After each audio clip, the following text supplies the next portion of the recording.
मार्ग में एक सुरम्य सरोवर दृष्टिगत हुआ। सरोवर के तट पर रुककर विश्वामित्र कहा, हे राम, ताड़का का वध करके तुमने बहुत बड़ा मानव कल्याण का कार्य किया है। मैं तुम्हारे इस कार्य, पराक्रम एवं चातुर्य से अत्यधिक प्रसन्न हूँ।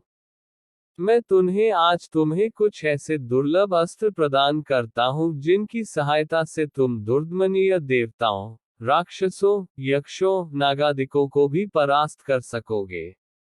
ये दंड चक्र, धर्म चक्र, काल चक्र और इंद्र चक्र नामक अस्त्र हैं।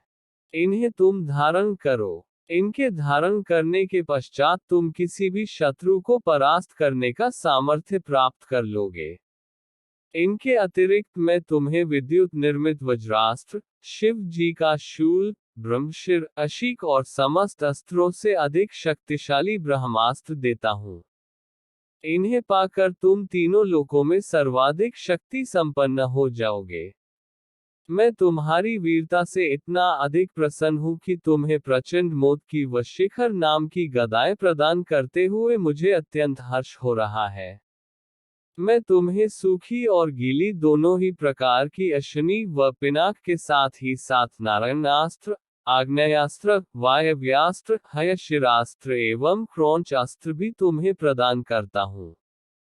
अस्त्रों के अतिरिक्त मैं तुम्हें कुछ पाश भी देता हूँ जिनमें धर्मपाश, कालपाश एवं वरुणपाश मुख्य है।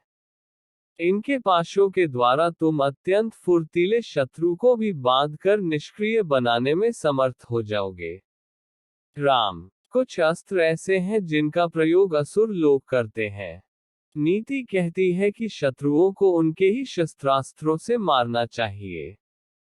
इसलिए मैं तुम्हें असुरों के द्वारा प्रयोग किए जाने वाले कंकाल, मूसल, घोर कपाल और किंकणी नामक अस्त्र भी देता हूँ। कुछ अस्त्र का प्रयोग विद्याधर करते हैं। उनमें प्रधान अस्त्र हैं खग, मोहन, प्रस्वापन, प्रशमन, सौम्य, वर्षण, संतापन, विलापन, मादनास्त्र, गंधर्वास्त्र, मानवास्त्र, पैशाचास्त्र, तामस और अद्वितीय सोमनास्त्र। इन सभी अस्त्रों को भी मैं तुम्हें देता हूँ। ये मौसलास्त्र, सत्यास्त्र, असुरों का माया में अस्त्र और भगवान सूर्य का प्रभास्त्र हैं जिन्हें दिखाने मात्र से शत्रु निस्तेज होकर नष्ट हो जाते हैं। इन्हें भी तुम ग्रहण करो। अब इन अस्त्रों को देखो, ये कुछ विशेष प्रकार के अस्त्र हैं। ये सोम देवता द्वारा प्रयोग किए जाने वाले शिशिर एवं दारुण नाम के अस्त्र हैं। शिशिर के प्रयोग से शत्रु शीत से अकड़ कर और दारुण के प्रयोग से शत्रु गर्मी से व्याकुल होकर मूर्छित हो जाते हैं। हे वीर श्रेष्ठ, तुम इन अनुपम शक्ति वाले, शत्रुओं का मान मर्दन करने वाले और समस्त मनोकामनाओं को पूर्ण कराने वाले अस्त्रों को धारण करो। इतना कहकर महामुनि ने संपूर्ण अस्त्रों को, जो देवताओं को भी दुर्लभ हैं, बड़े स्नेह के साथ राम को प्रदान कर दिया। उन अस्त्रों को पाकर राम अत्यंत प्रसन्न हुए और उन्होंने श्रद्धा के साथ गुरु को चरणों में प्रणाम किया और कहा, गुरुदेव, आपकी इस कृपा से मैं कृतार्थ हो गया हूँ।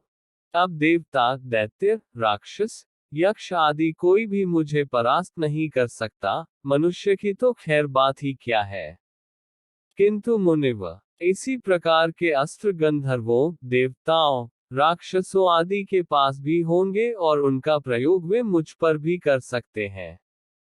कृपा करके उनसे बचने के उपाय भी मुझे बताइए। इसके अतिरिक्त ऐसा भी उपाय बताइए जिससे इन अस्त्रों को छोड़ने के पश्चात अपना कार्य करके ये अस्त्र पुनः मेरे पास वापस आ जावे। राम के इस प्रकार कहने पर विश्वामित्र बोले, राघव, शत्रुओं के अस्त्रों को मार्ग में ही काट कर नष्ट करने वाले इन सत्यवान, सत्यकीर्ति, प्रतिहार, परामुख, अवान्मुख, लक्ष्य, उपलक्ष्य आदि इन अस्त्रों को भी तू ग्रहण करो। इन अस्त्रों को देने के बाद गुरु विश्वामित्र ने राम को वे विधियां भी बताईं जिनके द्वारा प्रयोग किए हुए अस्त्र वापस आ जाते हैं। चलते चलते वे वन के अंधकार से निकलकर ऐसे स्थान पर पहुंचे जो भगवान भास्कर के दिव्य प्रकाश से आलोकित हो रहा था, और सामने नाना प्रकार के सुंदर वृक्ष, मनोरम उपत्यका एवं मनोमुग्धकारी दृश्य दिखाई दे रहे थे। रामचंद्र ने विश्वामित्र से पूछा, हे मुनिराज, सामने पर्वत की सुंदर उपत्यकाओं में हरे हरे वृक्षों की जो लुभावनी पंक्तियां दृष्टिगत हो रही हैं, उनके पीछे ऐसा प्रतीत होता है कि जैसे कोई आश्रम है। क्या वास्तव में ऐसा है या यह मेरी कल्पना मात्र है? वहां सुंदर सुंदर मधुरभाषी पक्षियों के झुंड भी दिखाई दे रहे हैं, जिससे प्रतीत होता है कि मेरी कल्पना निराधार नहीं है। यह त्रेता युग की कथा है।